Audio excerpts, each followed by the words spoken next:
Hello, നമ്മളിവിടെ ഒരു ചെറിയൊരു ബിരിയാണി എന്താണെന്ന് വെച്ചാൽ ഞങ്ങളിന്ന് അനിയത്തിയുടെ വീട്ടിലാണ് വന്നത് കേട്ടോ.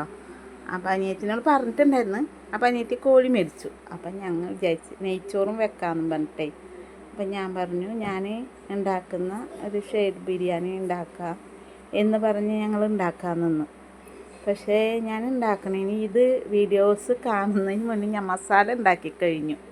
അതാണ് അപ്പോൾ മസാലയുടെ റെസിപ്പി ഞാനിതിൽ പറയാം. ഞാനിപ്പോൾ ദാ സവാളൊക്കെ ഇട്ട് വഴറ്റിയിട്ട്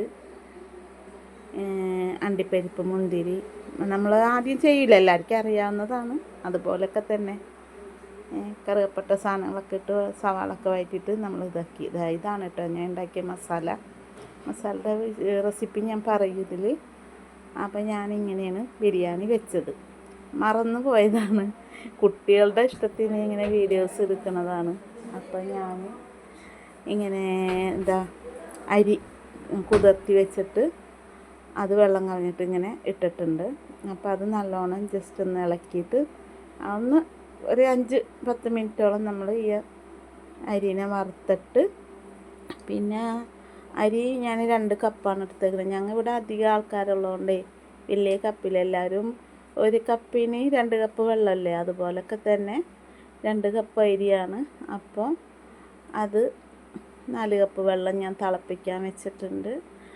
അപ്പോൾ ഏതാനും നമുക്ക് വെള്ളം ഒഴിക്കാൻ പാകത്തിലായിട്ട് വരുന്നു. ഇനി ഈ നല്ല ചൂടോട് തിളച്ച വെള്ളം ഇതിലേക്ക് നമുക്ക് ഒഴിക്കാം. ഉപ്പ് പാകത്തിന് ഇട്ടിട്ട് നമുക്ക് അരി വേവിക്കാനിടാം. അപ്പോൾ അതിൻ്റെ ഇടയിൽ ഞാൻ മസാല ഉണ്ടാക്കിയത് ഞാൻ വെള്ളം ഒഴിക്കുകയാണ് കേട്ടോ. തിളച്ച വെള്ളം ഒഴിച്ചിട്ടുണ്ട്. അപ്പോൾ നമുക്ക് ഞാൻ നെയ്ച്ചോറിൻ്റെ അരി കൊണ്ടാണ് കേട്ടോ ബിരിയാണി വെക്കുന്നത്. ചെറിയ നമ്മളെ ജീരകശാല അരിയില്ലേ, അതുകൊണ്ട്. പിന്നെ ഞാൻ എൻ്റെ ചിക്കനിലെ മസാല റെസിപ്പി ഞാൻ പറയാണ്.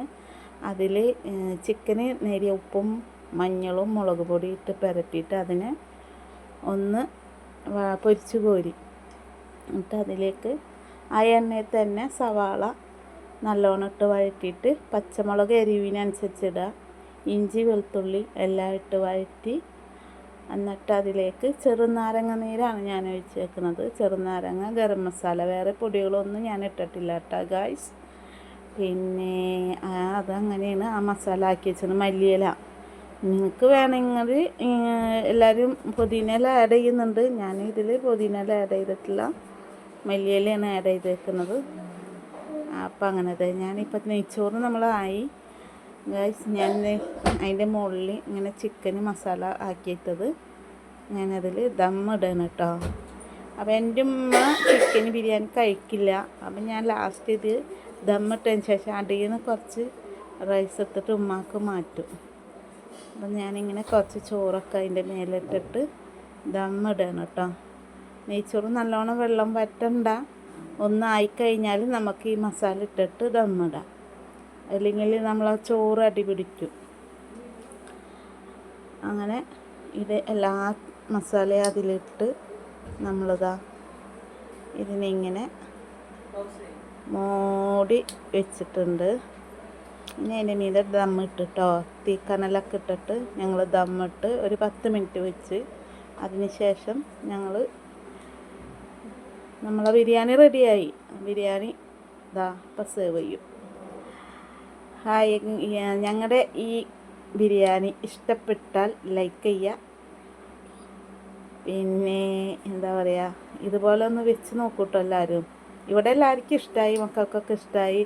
നമ്മൾ ബിരിയാണി കല്യാണങ്ങൾക്കൊക്കെ പോകുമ്പോൾ കഴിക്കുന്ന പോലത്തെ ടേസ്റ്റ് ഉണ്ടെന്നൊക്കെയാണ് മക്കൾ പറയുന്നത്. അപ്പോൾ അതുപോലെ നിങ്ങളും വെച്ച് നോക്കുക. ഞാനിപ്പോൾ ബിരിയാണി ഇങ്ങനെ മിക്സ് ചെയ്തുകൊണ്ടിരിക്കുകയാണ്.